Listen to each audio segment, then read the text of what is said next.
Gentlemen, I want to welcome you to Camp Desert Rock.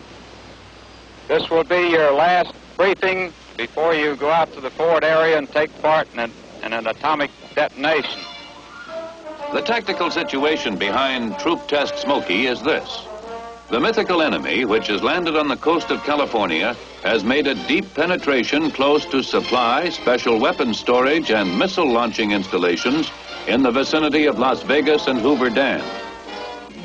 The tactical commander decided at this point to use an atomic weapon in his assault on the enemy.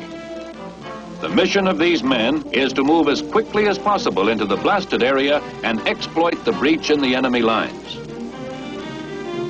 You are here to participate in an atomic maneuver.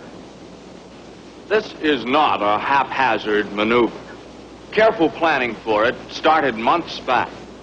Watched from a safe distance, this explosion is one of the most beautiful sights ever seen by man.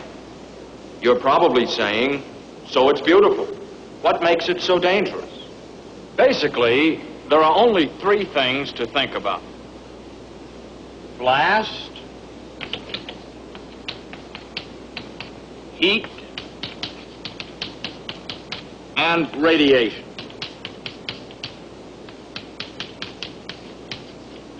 Radiation, this is the one new effect obtained by the use of an atomic weapon. Truthfully, it's the least important of the three effects, as far as the soldier on the ground is concerned. You can't see radiation, feel it, smell it, or taste it. Film badges and dosimeters issued to you enable the radiological safety monitor in your unit to read the amount of your exposure. The radiation level may be high, but if you follow orders, you'll be moved out in time to avoid sickness. Finally, if you receive enough gamma radiation to cause sterility or severe sickness, you'll be killed by blast, flying debris, or heat anyway. Well, that's the story. Don't worry about yourselves. As far as the test is concerned, you'll be okay. Well, we knew now exactly where we'd be for the big show. All we had to do was wait. Now that it's so close, it makes you feel kind of restless. You wonder if everything's going to turn out all right. It filled your mind no matter what you were doing. What seems to be the trouble, soldier? You look a little bit worried. Well, I am, Chaplain. Just a little bit. Actually, there's no need to be worried, as the Army has taken all of the necessary precautions to see that we're perfectly safe here. Sir, have you ever been out on one of these shots before? Yes, I've had the opportunity to see a number of the atomic tests. I feel that as a chaplain, it is my responsibility to be with my men. What's it like, Chaplain? First of all, one sees a very, very bright light, followed by a shock wave, and then you hear the sound of the blast, and then it seems as though there's a minor earthquake. And then you look up and you see the fireball as it ascends up into the heaven. It's a wonderful sight to behold.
Passes in a matter of seconds, and the heat and blast effects you can see and feel.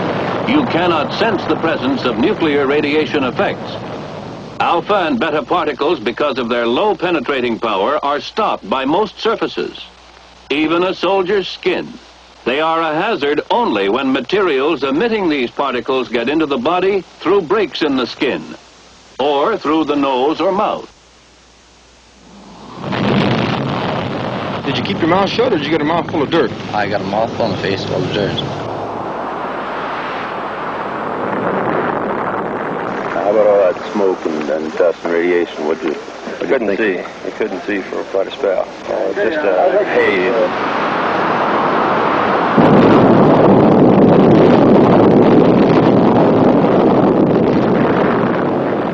Very young, did you wear any type of protective clothing, or just what did you wear? No, just regular GI white clothes. We see pinned on your lapels here this white badge. Can you tell me what that is? That's a film badge to detect the amount of radiation you've received in the area. And they can tell from that if you received a lethal dose. That's right. That's right, they can.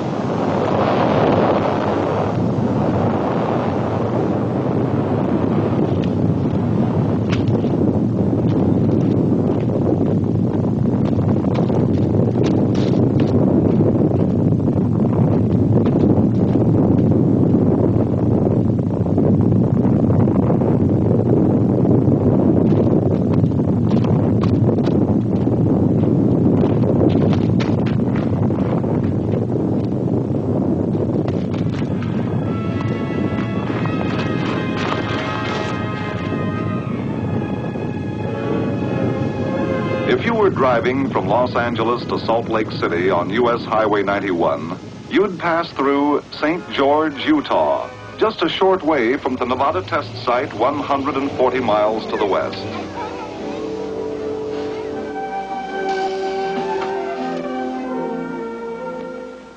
Ladies and gentlemen, we interrupt this program to bring you important news.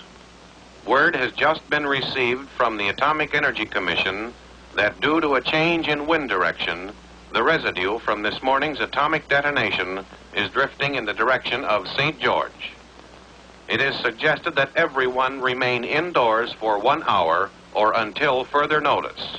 There is no danger. This is simply routine Atomic Energy Commission safety procedure. Parents need not be alarmed about children at school. No recesses outdoors will be permitted. And as the people at St. George took cover, it was natural that some of them had questions about atomic tests. What is the atomic bomb? Why do we have to test bombs? How little an amount of radiation will cause how many mutations? Never before have so many known so little about a subject so big and so important. The capabilities of most weapons are pretty well understood, but when it comes to atomic explosions, the guessing game starts. All right, let's take a few minutes right now and get acquainted with an A-bomb. Meet Test Able. A submarine bomb exploded in a harbor might affect a city.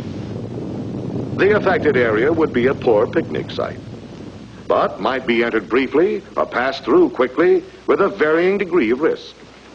Risk is something the military doesn't have a corner on. Occupational hazards are accepted in a matter-of-fact manner in civilian life. Risk is part of the pattern of daily routine.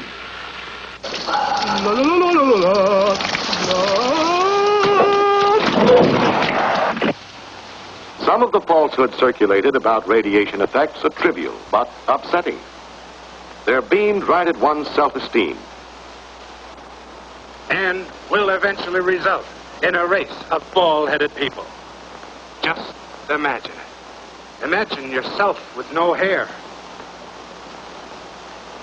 They'll call you old skinhead, old chrome dome. And that's not all radioactivity will do. It will... Enough exposure to radiation will cause loss of hair. The treatment, if you'd insist, would be symptomatic. A toupee. But the condition would only be temporary. Your hair would come back. Same color, same cowling. Which puts the finger squarely upon one of the major fallacies in the public attitude toward atomic weapons. It's the fallacy of devoting 85% of one's worrying capacity to an agent that constitutes only about 15% of an atomic bomb's destroying potential. And that's unsound. Doesn't fit. There are those few who loudly maintain that there is no actual threat to the free world at all, certainly none that can justify either nuclear testing or nuclear armament. The opposite viewpoint holds that the development of our nuclear power has been an absolutely necessary protection against communist hostility and nuclear threats.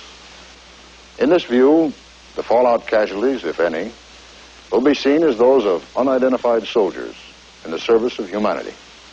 Unknown soldiers in a war which has not struck.